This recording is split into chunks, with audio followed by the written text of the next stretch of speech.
नमस्कार दोस्तों, ऑब्जेक्टिव मित्रा में आप सभी का स्वागत है। और आज हम बात करने वाले हैं टॉप 20 क्वेश्चंस के सीरीज में सेट नंबर 3 का। और दोस्तों इसमें भी आज हम बात करेंगे टॉप 20 क्वेश्चंस का जो ना जाने कई बार एग्जामों में पूछा जा चुका है। और ऐसा प्रश्न जिसको आप अधिकतर यदि अच्छे से तैयारी किए हैं तो आप अधिकतर क्वेश्चन का सही उत्तर दे पाएंगे, और यदि आपका तैयारी थोड़ा सा कमजोर है तो आप थोड़े से कम प्रश्नों का उत्तर दे पाएंगे। हमें उम्मीद है दोस्तों कि आप अधिकतर क्वेश्चन का सही आंसर देंगे। और चलिए तो आप अपने आप को चेक कर लीजिए, आप अपने आप को परख लीजिए इस सेट से, क्योंकि इसमें मिलने वाला है आपको 20 प्रश्न और आपको अधिकतर सही आंसर देना है। इस ट्यूज का सिस्टम है कि प्रत्येक क्वेश्चन का 4 ऑप्शन होगा और उसमें से आपको एक सही उत्तर पर जवाब देना है। तो चलिए शुरू करते हैं। पहला प्रश्न आपके साथ ये रहा कि भारत में रुपये का अवमूल्यन पहली बार किस वर्ष किया गया था। वर्ष आपको बताना है कि भारत में रुपया का अवमूल्यन कब किया गया था। दोस्तों आपके साथ ऑप्शन ये है 1949, 1966, 1972 और 1990। आपको मिलता है 4 सेकेंड और आपको उत्तर करना है। देखिए यहाँ पे आपका सही उत्तर हो गया है दोस्तों ऑप्शन नंबर ये। आप सही उत्तर किए होंगे, ऑप्शन नंबर ये इसका सही उत्तर है। मतलब कि भारत में रुपये का जो अवमूल्यन पहली बार किया गया था वो 1949 में किया गया था। अब चलते हैं अगले प्रश्न की ओर। और दूसरा प्रश्न आपके बीच ये है कि भारतीय जीवन बीमा निगम LIC जिसे कहा जाता है उसका स्थापना कब हुई थी। आपके साथ ऑप्शन है 1966 में, 1944 में, 1950 में और 1947 में। सही आंसर आपको करना है और आप सही आंसर कर दिए होंगे। इसका सही आंसर है ऑप्शन ए अर्थात 1956 ईस्वी में। इस तरह से दोस्तों आपका सही उत्तर आया होगा। और चलते हैं अब अगले प्रश्न की ओर। और तीसरा प्रश्न आपके बीच है कि भारत में बीमा क्षेत्र का नियमन कौन सी संस्था करती है। यहाँ पे आप देख करके थोड़ा सा कंफ्यूज हो जाएंगे, लेकिन आपको कंफ्यूज होना नहीं है, आप सही उत्तर करेंगे। ऑप्शन आपके साथ ये है DFHI, CII, SEBI, LIC और चौथा पांचवा हमारा IRDA। आपको इसका सही उत्तर बताना है दोस्तों, और सही उत्तर आप लगा दिए होंगे ऑप्शन नंबर ई जिसका नाम है IRDA। इसका फुल फॉर्म आप जानते होंगे दोस्तों, इसका फुल फॉर्म होता है insurance regulatory and development authority. Insurance regulatory and development authority. तो आप इसका सही उत्तर किए होंगे। तो चलते हैं अगले प्रश्न की ओर। और चौथा प्रश्न आपके बीच है प्रथम क्षेत्रीय ग्रामीण बैंक की स्थापना किस वर्ष की गई थी। और आपका ऑप्शन यहाँ पे ये है कि 1977 में, 1976 में, 1974 और 1975। दोस्तों जब इस प्रकार के ऑप्शन दिए जाते हैं जो बहुत ही क्लोज होते हैं तो इसमें थोड़ा सा कन्फ्यूजन होता है, लेकिन आप सही उत्तर कर दिए होंगे और आपका सही उत्तर आया होगा ऑप्शन नंबर डी जो है 1975 में। इसका मतलब है कि प्रथम क्षेत्रीय ग्रामीण बैंक की स्थापना 1975 में किया गया था दोस्तों।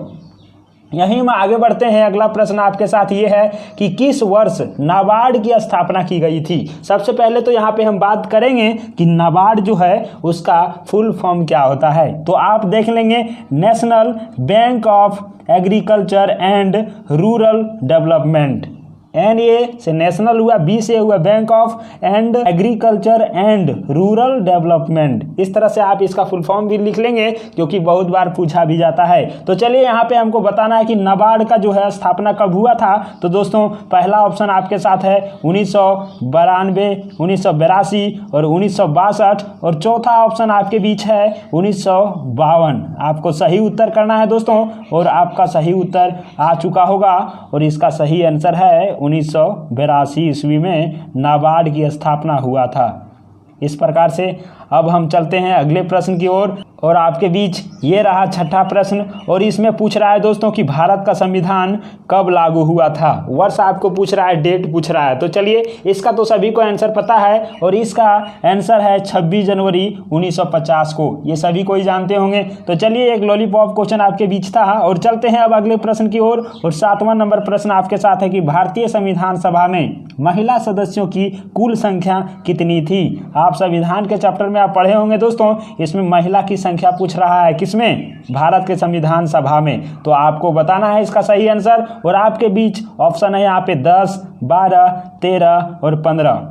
आपको मिलता है 4 सेकंड, जल्दी से आप अपना उत्तर लिख लेंगे। और यहाँ पे दोस्तों ऑप्शन नंबर डी इसका राइट आंसर है, मतलब 15 सदस्य थे भारतीय संविधान सभा में। क्वेश्चन नंबर 8 आपसे पूछ रहा है दोस्तों कि भारत किस प्रकार के राष्ट्र हैं, और इसमें आपका ऑप्शन दिया हुआ है, एक धर्मनिरपेक्ष राष्ट्र, हिंदू मुस्लिम राष्ट्र, तीसरा है हिंदू राष्ट्र, और चौथा इनमें से कोई नहीं। आप जानते होंगे कि भारत जो है वो धर्मनिरपेक्ष राष्ट्र है, तो ऑप्शन नंबर ए के साथ आप चले जाएंगे और यहाँ पे आपका ये सही उत्तर होगा।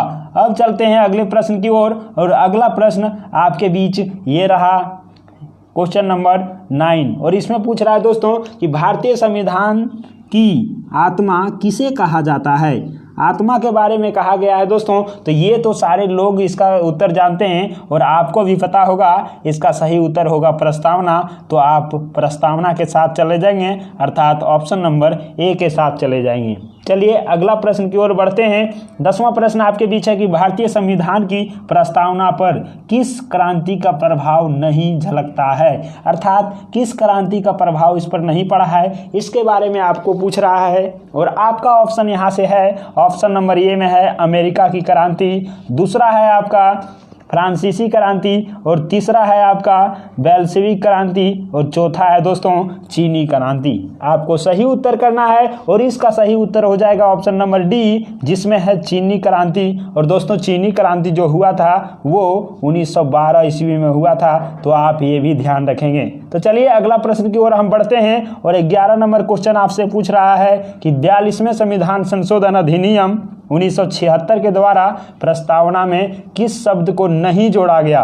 क्वेश्चन में ध्यान दीजिएगा, बोला गया है कि कौन सा शब्द है जो नहीं जोड़ा गया है, तो आप कंफ्यूज नहीं होइएगा। यहाँ से चलते हैं हम ऑप्शन नंबर ये, धर्मनिरपेक्ष जो जोड़ा गया था, समाजवादी भी जोड़ा गया था, और एकता और अखंडता भी जोड़ा गया था। 3 शब्दों को जोड़ा गया था दोस्तों, तो ये आपका ऑप्शन नंबर बी जिसे नहीं जोड़ा गया था, और वो है गुट निरपेक्ष। इस तरह से आप सही उत्तर किए होंगे। और 12 नंबर प्रश्न की ओर चलते हैं। दक्षिण एशिया का सबसे बड़ा माल भारत पतन है, अर्थात दक्षिण एशिया में सबसे ज़्यादा माल किस पतन से जाता है दोस्तों, तो ये आपको बताना है यहाँ से। और आपके बीच ऑप्शन है कोलंबो, मुंबई, कराची और कोलकाता। आप सही उत्तर किए होंगे ऑप्शन नंबर बी, तो बी इसका सही उत्तर हो जाएगा, मतलब मुंबई। चलिए दोस्तों क्वेश्चन नंबर 13 की ओर चलते हैं। इसमें पूछ रहा है कि वह पतन जिसे देश का पहला कॉरपोरेट पतन का दर्जा प्रदान किया गया है वह कौन सा पतन है। और यहाँ से आपका ऑप्शन स्टार्ट होता है, और ऑप्शन 1 में है पारादीप पतन, दूसरा है मुंबई पतन, तीसरा है तूतीकोरिन पतन, और चौथा है एन्नौर पतन। और आप सही उत्तर यहाँ से दे पाएंगे, और इसका सही उत्तर है ऑप्शन नंबर डी, जो हमारा सही उत्तर है दोस्तों। और डी में क्या है, एन्नौर पतन। आपको कमेंट में बताना है कि एन्नौर पतन कहाँ पे स्थित है, ठीक है, कौन से जगह पे स्थित है ये आपको बताना है। तो चलते हैं अगले प्रश्न की ओर, और यहाँ से प्रश्न संख्या 14 में देखेंगे कि टेलीफोन नेटवर्क की दृष्टि से भारत का विश्व में कौन सा स्थान है, और आपको इसका भी सही उत्तर करना है। इसमें भारत का स्थान पूछ रहा है किसमें दोस्तों, टेलीफोन नेटवर्क में पूछ रहा है, और ऑप्शन है पहला, दूसरा, तीसरा, और डी नंबर में है चौथा। तो आपको सही उत्तर बताना है कि भारत का स्थान पूछ रहा है, तो इसमें आप सही उत्तर कर दिए होंगे, और इसका सही उत्तर है तीसरा स्थान पर भारत आता है दोस्तों। तो इसका हो गया सही उत्तर ऑप्शन नंबर सी। अब नेक्स्ट प्रश्न की ओर बढ़ते हैं, और 15 नंबर प्रश्न आपसे पूछ रहा है कि विश्व में सेल फोन का सबसे बड़ा उत्पादक देश कौन सा है। सेल फोन का उत्पादक पूछ रहा है ना, तो आप सही उत्तर इसका कीजिए। ऑप्शन आपके साथ है कि संयुक्त राज्य अमेरिका, चीन, जापान और दक्षिणी कोरिया। आप सही उत्तर इसका किए होंगे ऑप्शन नंबर बी, चीन जो है इसमें सेल फोन का जो है इसी का बड़ा उत्पादक देश है चीन, तो आपका सही उत्तर होगा बी।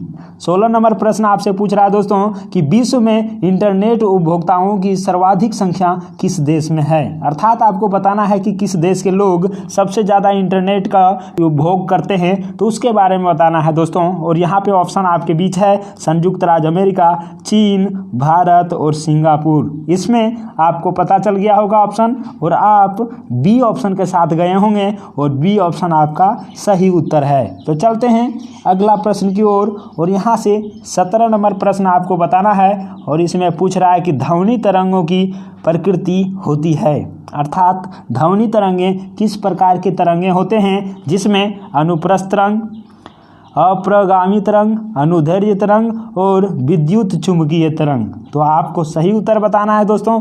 आप इसको सही उत्तर कर दिए होंगे और इसका सही उत्तर है अनुदैर्ध्य तरंग, जो ऑप्शन नंबर सी में है। नेक्स्ट प्रश्न की ओर बढ़ते हैं और यहाँ पे दोस्तों कीड़ों तथा हानि पहुँचाने वाले तत्वों को घरों से दूर भगाने के लिए प्रयोग में लाया जाता है। किसे हम कीड़े तथा जो हानि पहुंचाने वाले ऐसे भी बहुत सारे कीड़े मकोड़े हैं जिनको हम दूर भगाने के लिए उपयोग करते हैं दोस्तों, वो कौन सा है? तो यहाँ पे आपको बताना है अल्ट्रासोनिक तरंग, इंफ्रारेड तरंग, रेडियो तरंग और सबसोनिक। तो इसका सही उत्तर आप लगा चुके होंगे और ऑप्शन नंबर ए इसका सही उत्तर होगा अल्ट्रासोनिक तरंग, अल्ट्रासोनिक वेव इसका सही उत्तर होगा। अगला हम 19 नंबर प्रश्न की ओर चलते हैं। इसमें पूछ रहा है कि ध्वनि का तात्व, मतलब जिसको पिच कहते हैं, किस पर निर्भर करता है, अर्थात आपका आवाज़ मोटा हो या पतला हो वो किस पर निर्भर करता है, ये आपको बताना है। और ऑप्शन आपके साथ है आवृत्ति, तीव्रता, वेग और आयाम। आप सही उत्तर इसका करेंगे।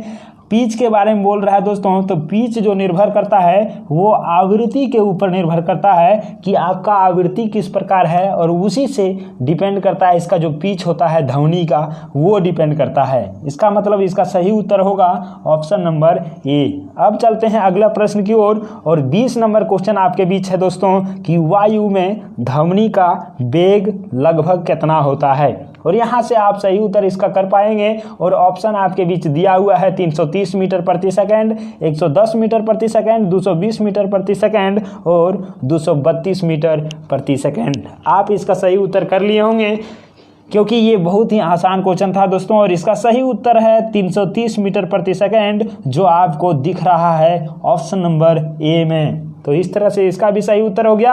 और इसमें एक क्वेश्चन एक्स्ट्रा हम दिए हुए हैं और इसका भी उत्तर बताना है। लेकिन दोस्तों उससे पहले आपको यहाँ पे ये भी बता देना है कि वायु में ध्वनि का वेग पूछा है तो आपको बताना है दोस्तों कि ठोस में ध्वनि का वेग कितना होता है। ठोस में बताना है ध्वनि का वेग कितना होता है। कमेंट बॉक्स में आप जरूर लिखिएगा इसका उत्तर। और चलते हैं एक जो आपको एक्स्ट्रा प्रश्न दिए हुए हैं। 21 नंबर में बोल रहा है दोस्तों कि किस माध्यम में ध्वनि सबसे तेज चलती है। बहुत ही लॉलीपॉप प्रश्न है, इसका उत्तर हम ही बता देते हैं दोस्तों। सबसे तेज ध्वनि की गति किस में होता है, तो वो ठोस में होता है। तो इस प्रकार से आप इन सारे प्रश्नों का सही उत्तर किए होंगे दोस्तों। हमें उम्मीद है कि ये 20 प्रश्नों में से आप 20 प्रश्नों का सही उत्तर किए होंगे, ये हमें आशा और विश्वास है। और यदि आपका 20 में से 20 प्रश्न है तो आप दोस्तों बहुत बेस्ट हैं, एक्सेलेंट हैं। लेकिन दोस्तों आपका 15 प्रश्न आ रहा है तो आपको मिलता है गुड, और आपको थोड़ा सा और मेहनत करने की ज़रूरत है। और उससे भी कम यदि आपका मार्क आ रहा है दोस्तों तो आपका जीके जीएस को इम्प्रूव करने का समय है। आप अभी थोड़ा सा और ज़्यादा ध्यान दें तो इससे आपको बेहतर रिजल्ट आने वाला है। तो चलिए हम मिलेंगे अगले वीडियो में। और ये 20 प्रश्नों का सेशन लगातार चलते रहेगा। तो हम आपको कहेंगे दोस्तों कि इस चैनल को सब्सक्राइब कर लीजिए और दोस्तों के साथ शेयर भी कर दीजिए, ताकि आपको ये सारे क्वेश्चन से रूबरू होने का मौका मिलता रहेगा। तो चलते हैं, हम लेते हैं आपसे विदा और मिलते हैं अगले वीडियो में। तब तक के लिए धन्यवाद।